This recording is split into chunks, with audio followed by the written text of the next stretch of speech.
Welcome back. Amudar Pratap Singh, you're joining us on Newsx. In a major twist, SP Velumani has now stated there is no split in the party, only differences of opinion after AIDMK factions withdrew petitions against each other. Belly Thomas is joining us for more on this story. Belly, what is this remark significance by SP Velumani? Senior All India Anna Dravidam Munnetra Kazhagam leader SP Velumani has asserted that there was no split in the party, it's only differences of opinion. So signaling a possible reconciliation within the AIDMK after this rival factions withdrew petitions filed against each other before the Tamil Nadu Assembly Speaker. So he went on to say that he reiterated that there is no split in the party, the AIDMK party, only differences of opinion. We are all united. There are no conflicting views, is what Velumani has said. So this remark comes after both Edappadi K. Palaniswamy camp and the Velumani TV Shanmugam faction has decided to withdraw petitions seeking action against each other with the Tamil Nadu Assembly Speaker. So they have also gone on record to say after the election, the AIDMK expressed certain views and took some decisions that were seen as being supportive of the ruling party, and they have submitted a petition seeking a disqualification of our 25 members. And likewise, the AIDMK had also submitted a petition seeking their disqualification.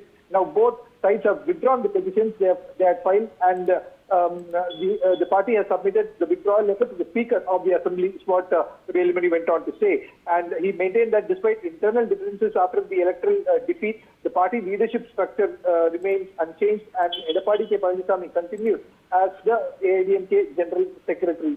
So this is what it's being the situation.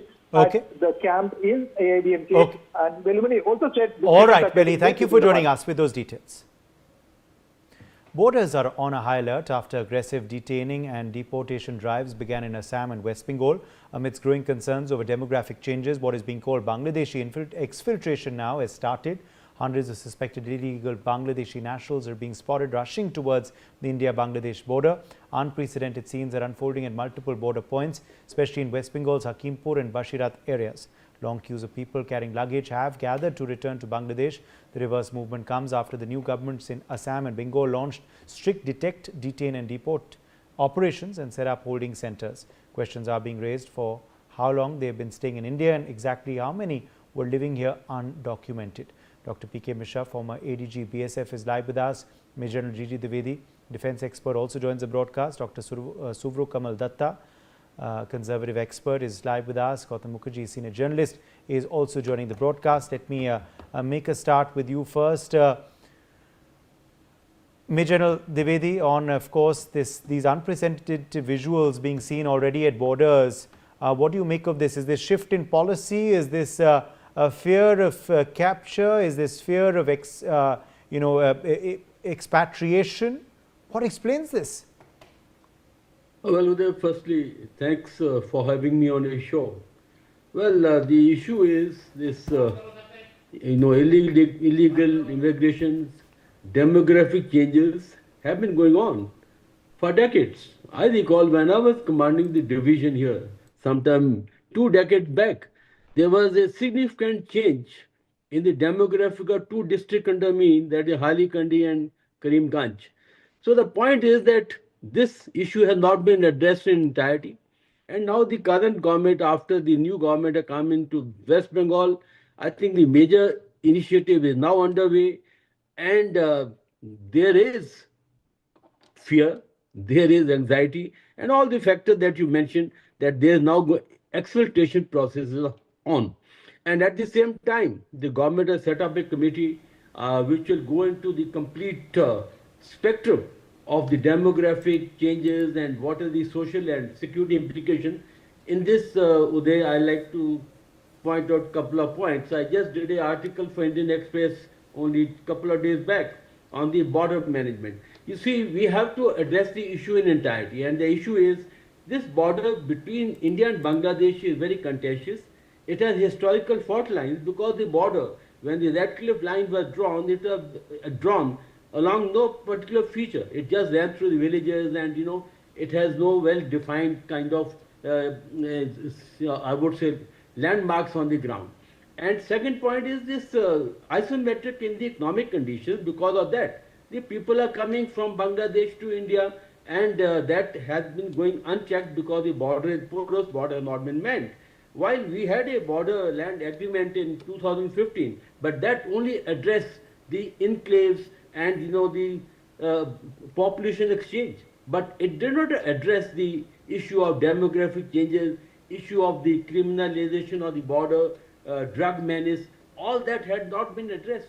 So now I think there is a will in the government, and also there is a possibly a push that this issue now to be addressed hands-on. And to that extent, this committee has been set up as a very, I think, apt step. It will give us the clearly scientific inputs as to what exactly is the situation on the ground. But at the same time, border management is very, very critical. And as I brought out, that we need to manage the borders, stop policing. We need to actually start governing the borders, have a very clear border management policy, create economic corridors, and ensure that the policing actually is not ruthless. There is a bonhomie between us, our BSF, and the border guards of Bangladesh.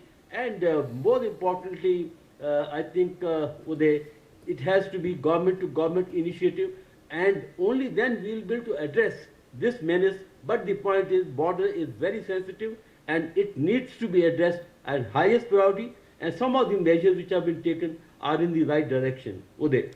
Dr. Mishra, let me draw you in. Do we have Dr. Mishra with us? Okay, I think we've just lost his connection. Okay, Dr. Datta, let me also quickly draw you in here on, of course, these questions now which are being raised on this, on these cues which are being seen. Is this likely to be a pattern now that we'll see in the next few days? Will this continue? Because of this change in policy, and also now will we see formal, rounding up of some of these illegal immigrants and putting them in these centers before, of course, they are officially sent back across the border? Yes, absolutely. Good evening, Uday. I come from that part of the country itself where this is a threatening issue, and there has been a complete demographic transformation in several districts of Assam as well as Bengal. I was born in Guwahati, and my childhood was in Guwahati, Shillong, and Kolkata. So I know very well as to how big the threat is and how serious the threat is. I remember a very famous author, Sir Durgadas Basu, who wrote the famous book Constitution of India, and he was a leading judicial luminary of our country. The last chapter of that book itself had dealt with this issue, where Professor Basu had mentioned, and this is way back in 1995, when he had predicted that if this, illegal immigration from Bangladesh is not stopped, there would be another partition of India. And this is very explicitly mentioned in the last chapter of the book. And this is way back in 1995, so it's almost around 25 to 30 years now. If I look into the case of Assam, or if I look into the case of Bengal, Assam, for example, Hailakandi, as General had already mentioned, the Honorable General, and also Sribhumi or Karimganj, then together with that, Dhubri, Nalbari, Barpeta, these are the major areas where there has already been complete demographic transformation because of illegal immigrants from Bangladesh, and later on because of the exodus of Rohingyas from Myanmar via Bangladesh to India.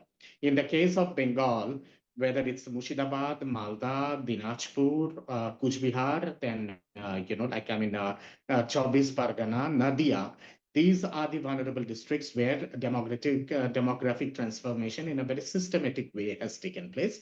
And it's not only the case of Bengal or Assam. In the case of Meghalaya, all the northeastern states, Mizoram, Meghalaya, Nagaland, Arunachal Pradesh, Manipur, this threat is very, very serious.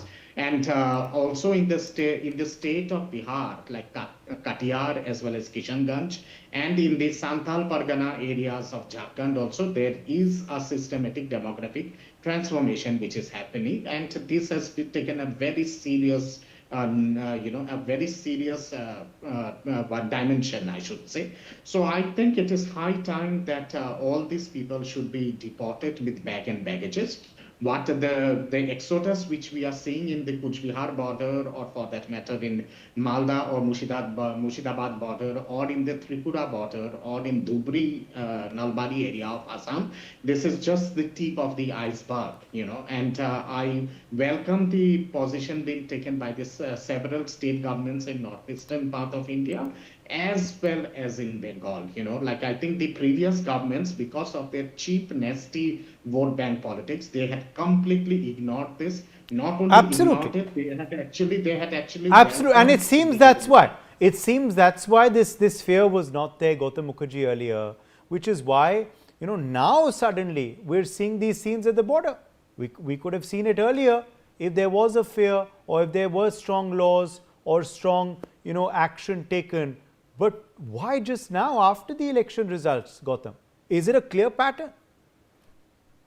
Well, I think the governments of Assam, where they have won another term, and West Bengal, where they've won an unprecedented victory of very high dimensions, the political will is very strong to get this done. But having said that, those who leave voluntarily and are accepted across the border, well and good.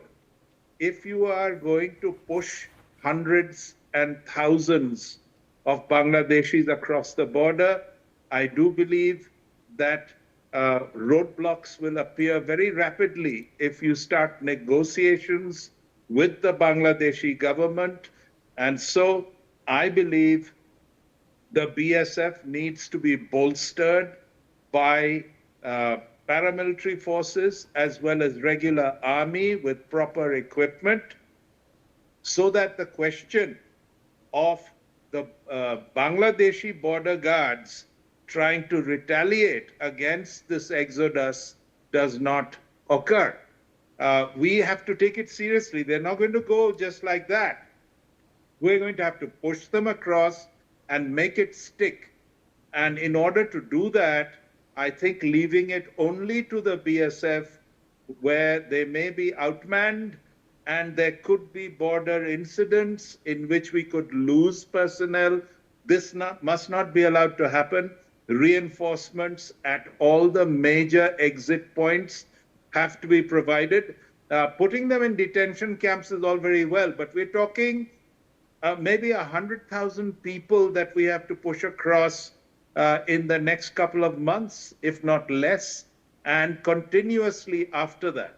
So both in Assam and in Bengal, where this move is on, we have to take it seriously, reinforce the border with proper troops and equipment. No, absolutely. Absolutely. The borders are on high alert as we speak, Major Dwivedi, and that's something that must remain, isn't it? This state of alacrity at the border, a state of high alert there to ensure that fresh infiltrations, of course, do not happen, but also to ensure this happens in a smooth manner. Now, already the policy is very clear. The DMs have been asked to identify centers where they can, stay or be kept at before the exfiltration happens. What are the steps that are needed to have this done in a logical, streamlined manner? That it needs to be taken up as a operation exfiltration. It has to be planned in detail, like we plan the military operations, how we are going to regulate the outflow of these illegal immigrants. So it cannot be taken lightly or rightly brought out by the other panelists that it cannot be just left to border security force. It has to be a very planned where the security forces, the civil administration, they have to come in, and it has to be planned in a very, very precise military manner, so that there's no chaos. Because the moment there is a chaos, you'll find that things will go out of control. And so there'll be either untoward happening, there could be casualties. So I would say it has to be possibly 3 steps. First and foremost, there should be holding areas where these people who are exfiltrating or they have been identified, they should be held on. After that, the route should be very clearly demarcated. There should be regular movement across the border where border must be strengthened, and on the other side we need to coordinate with the Bangladesh border guards and the Bangladesh administration, that these people then they are taken into the interiors of Bangladesh and they don't hang around along the borders. So therefore, I think Uday, this has to be handled very, very sensitive. There's a lot of sensitivity. It has to be handled with the kind of a military precision as an operation. And in this, number of agencies are going to involve: civil administration, border security force. In case they need be, we need to augment these forces, and a lot of coordination Uday, across the border. Because if the flow doesn't smoothly go around, you will have a major problem on the border, and there could be a reverse flow as well. Uday. Okay, let me take that to you as well, Gautam Mukherjee, now, because there are question marks over how long some of these individuals have been in India. You know, one wonders how long they've been here illegally. You know, where all, for how long? Well, it's been going on since the partition of or the liberation of Bangladesh, and even before that, since the partition of 1947. So there are people here from that period onwards who are undocumented and are minority immigrants, and they pose a severe security risk because they come in through the borders of Tripura, Assam, Bengal, but they spread all over the country. Today, you are seeing a lot of demolitions on railway land in Bombay, in Maharashtra, in Pune, and but the people are allowed to scatter, so they will go into other states, possibly hide in opposition-ruled states, particularly Congress-ruled states, where they have a sympathetic reception. So one is, at least let's begin with West Bengal and Assam and mean business. It's not so much coordination. It is proper force on the part of the Indian administration that the Bangladeshis cannot do much about. So if there is enough firepower and enough personnel placed at the borders when these people are pushed aside, pushed into Bangladesh, then it's up to them. They're not coming back. They ought to be shot if they attempt to do so. Yes. Also, Subhra Kamal Datta, you know, how many more are living here undocumented is again another question that comes to our minds, seeing these visuals on our screen. Yes, absolutely, Uday. I would say that the Honorable Home Minister of the ruling party and the ruling government has said it on record that at least there are around 1.5 to 2 crore illegal Bangladeshis staying here in India. My understanding is like that is the official estimate. I would say that the unofficial estimate would perhaps be around 2.5 CR to 3 CR across the nook and corner of the country. We have illegal Bangladeshi immigrants in Telangana, in Hyderabad, in Guntur, as well as in Chennai, then in Tiruvananthapuram. Also Rohingyas living in Jammu and Kashmir, in Jammu, in Udhampur, Srinagar, and other areas. So they have spread their tentacles across the nook and corner of the country. Redcliffe, when he had partitioned Bengal, I know of areas and households in Kamalpur or in Dharmanagar area of Tripura, where the bedroom and the sitting room is in India and the kitchen and the garden is in Bangladesh. So what do you do of those households, which half of their property is in Bangladesh or that time in East Pakistan, now in Bangladesh, and the half of it is in India, So a permanent solution has to be arrived at. Together with that, I rightly agree that it is not only, it cannot be only the job of the BSF. The paramilitary forces and the Indian army has to be brought into it so that a final solution can be arrived at. And we need to negotiate with the Bangladesh government in a very stern way. Already a vitiating atmosphere is being created in Bangladesh, where Maulvis and all hardcore fundamentalist elements, they are saying that 18 crore Bangladeshis will march over to Bengal and they will spread across the nook and corner of Bharat, and it will will be a disaster for India, you know. So those kind of rhetorics are resonating across the border. We know that the villagers from Bangladesh, they have been attacking the BSF Jawans, not only in West Bengal, but also in Tripura, as well as in Meghalaya and in Assam, you know. So I think it's high time that the government has to take more stern action and serious action. I will suggest that, you know, if everything fails out, then the way the Burmese government has done it in the case of the Arakan as well as the Rakhine state, where they have, you know, kicked out the Rohingyas bag and baggages from Myanmar to Bangladesh. I think Bharat also has to take a call that way sooner or later, because these people are like termites.